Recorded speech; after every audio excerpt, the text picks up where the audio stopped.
ছাত্ৰ ছাত্ৰীসকল, আজি মই আধুনিক কবি নৱকান্ত বৰুৱাদেৱৰ উভতি নহাৰ কবিতাটি আলোচনা কৰিম। কবি নৱকান্ত বৰুৱা এজন আধুনিক কবি। সেয়ে তেওঁ এটা কথাই বিশ্বাস কৰে যে এবাৰ এই পৃথিৱীৰ পৰা কোনো লোক বা ব্যক্তি গুচি গ'লে তেওঁ দুনাই এই পৃথিৱীলৈ কেতিয়াও ঘূৰি আহিব নোৱাৰে। কিয়নো প্ৰকৃতিৰ যি সৃষ্টিৰাজি, সেই সৃষ্টিৰাজিক আমি কেতিয়াও উলংঘা কৰিব নোৱাৰোঁ। সেয়ে এই কবিতাটিত কবি বৰুৱাদেৱে যি চিৰন্তন সত্য, সেই সত্যক মানি অহাৰ কথা কবিতাটিৰ প্ৰতিটো স্তৱকতে খুব সাৱলীলভাৱে বৰ্ণনা কৰি গৈছে। এতিয়া আমি মূল কবিতাটোলৈ আগবাঢ়োঁ। মই নাহোঁ, এবাৰেই আহি গুচি গ'লোঁ মই, উভতি অহাৰ কথা নাই, মই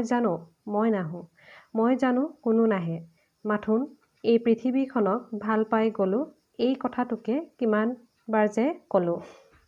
প্ৰকৃতিৰ নিয়ম অনুসৰিয়ে কবিয়ে এই সুন্দৰ পৃথিৱীখনলৈ অহাৰ মাত্ৰকেই তেওঁৰ প্ৰতিটো বস্তুৱেই আপোন হৈ পৰাৰ লগতে এই পৃথিৱীখনক প্ৰাণ ভৰি ভাল পাই পেলাইছে।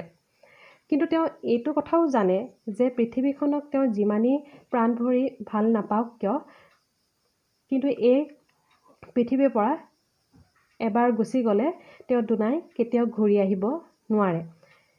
কিয়নো পৃথিৱীৰ প্ৰত্যেকটো জীৱই এবাৰ জন্ম পায় আৰু এবাৰেই মৃত্যু হয়। সেয়ে কবিয়ে বাৰে বাৰে কৈছে যে মৃত্যুৰ পাছত কোনেও এই পৃথিৱীলৈ আহিব নোৱাৰে। আনকি কবি নিজেও এই কথা স্বীকাৰ কৰিছে। আকৌ কৈছে, যন্ত্ৰণা মোৰ জীয়াৰ মন্ত্ৰ, সেই মন্ত্ৰকে গালোঁ, জীয়াই থকাৰ ধেমালিটো মই এবাৰেই খেলি গ'লোঁ। আলিকাণৰ জাবৰৰ পৰা এপাহ বকুল এবাৰেই তুলি ল'লোঁ। যিহেতু এই সুন্দৰ পৃথিৱীখনত আমি জন্ম পাইছোঁ যেতিয়া, এই পৃথিৱীখনত কিছুমান পোৱা নোপোৱাৰ দুখ বেদনা এইবোৰ থাকেই। এই কথা কবিয়েও বুজি পায়। সেয়ে কবিয়ে সেই যন্ত্ৰণাৰ ধুমুহাজাকক থমকি নৰৈ তেওঁ হাঁহি হাঁহি সেই যন্ত্ৰণাক আঁকোৱালি লৈ জীৱনটোত আগবাঢ়ি গৈছে। কিন্তু তেওঁ এইটো জানে যে জীয়াই থকাৰ ধেমালিটো খন্তেকীয়াহে। এদিন এই পৃথিৱী সকলোৱে এৰি যাবই লাগিব। সেয়ে জীয়াই থকাৰ দিনকেইটাত জীৱনটোক দুখেৰে নকটাই হাঁহিমুখে পাৰ কৰিবলৈ কবিয়ে চেষ্টা কৰিছে। সেয়ে কবিয়ে যন্ত্ৰণাক সমস্যা বুলি নাভাবি জীয়াই থকাৰ পথ হিচাপেহে বাছি লৈছে। আকৌ কৈছে যে কোনোবা আহিব মোৰ দৰে কোনো দিনা, মোৰ সুৰতেই বাজিব নতুন বীণা, সেয়া হ'ব নতুন মানুহ, সেইদিনো হ'ব নতুন দিন, মোৰ তাত একো নাথাকে চিন। ধৰাৰ বুকুলৈ অহা প্ৰতিজন মনুষ্যই নিজ নিজ সংসাৰখনৰ বাবে বহুতো কাম কৰিছে, যিবোৰে তেওঁলোকক কোনো সময়ত হয়তো সেই স্বীকৃতিও দিছে। কিন্তু সেই স্বীকৃতি তেওঁলোক এই পৃথিৱীৰ পৰা গুচি গ'লে কেতিয়াও স্বীকৃতি হৈ নৰ'ব। কিয়নো এই পৃথিৱীৰ পৰা কোনো লোক গুচি গ'লে এই পৃথিৱীলৈ পুনৰ নতুন লোকৰ আগমন ঘটিব আৰু তেওঁলোকৰ চিন্তাধাৰা সম্পূৰ্ণ নতুন হৈ পৰিব।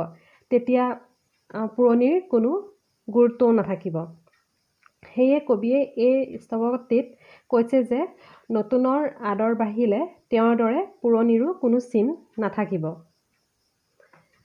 একেবাৰে শেষৰ স্তৱকটিত কৈছে যে বকুল তলত ফুল পৰি ৰ'ব, মইতো নহয় কোনোবাই বুটলিব, মই নাহোঁ, মই নোৱাৰোঁ আহিব, নাহোঁ, হেৰাই যোৱাৰ ৰঙতেইচোন অকলে অকলে হাঁহোঁ, মই নাহোঁ, পৃথিৱী তোমাক ভাল পাই গ'লোঁ, তথাপিও মই নাহোঁ।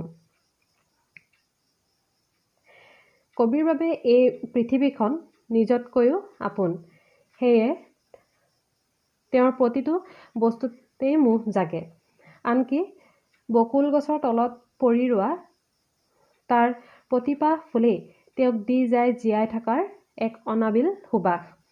কিন্তু সেই সুবাস ল'বলৈ এবাৰ এই পৃথিৱীৰ পৰা গুচি গ'লে পুনৰ আহিব কেতিয়াও নোৱাৰে। এই চিৰন্তন সত্যক জনাৰ পাছতো কবিয়ে অকলে হাঁহিছে। তথাপিও তাৰ মাজতে শেষবাৰলৈ স্বীকাৰ কৰি কবিয়ে কৈছে যে ভালপোৱায়ো এই সুন্দৰ পৃথিৱীখনলৈ তেওঁ কেতিয়াও উভতাই আনিব নোৱাৰে আৰু তেওঁ আহোঁ বুলি ক'লেও উভতি আহিব নোৱাৰে। তেনেহ'লে ছাত্ৰ ছাত্ৰীসকল, আমি এই কবিতাটিৰ পৰাই এটা কথা বুজিব পাৰিলোঁ যে প্ৰকৃতিৰ সৃষ্টিক আমি কেতিয়াও অৱমাননা কৰিব নোৱাৰোঁ। এবাৰ জন্ম ল'লে এদিন মৃত্যু হ'বই। সেই মৃত্যুৱে পুনৰ আমাক এই আপোন পৃথিৱীলৈ লৈ আনিব কেতিয়াও নোৱাৰে। সেই ঠাই নতুন প্ৰজন্মই অধিকাৰ কৰিবহি আৰু আমাৰ চিন্তাধাৰাৰ দৰে সেই নতুনৰ কেতিয়াও নহ'ব, কিয়নো সময় পৰিৱৰ্তনশীল আৰু পৰিৱৰ্তনৰ লগত খোজ দিব যাওঁতেই নতুন প্ৰজন্মৰ চিন্তাধাৰাও হৈ পৰিব সম্পূৰ্ণ নতুন। সেয়ে আমি সকলো জনাৰ পাছতো অৰ্থাৎ জীৱন আৰু পৃথিৱীক হেৰুৱা দুখত কেতিয়াও দুখী নহয় সকলো হাঁহি মুখে আদৰি ল'ব লাগে, কিয়নো জীৱন হৈছে খন্তেকীয়া। এই খন্তেকীয়া জীৱনটোক হাঁহি মুখে আদৰি ল'লেহে আমি জীৱনটোত সাৰ্থক হৈছে বুলি ক'ব পাৰিম।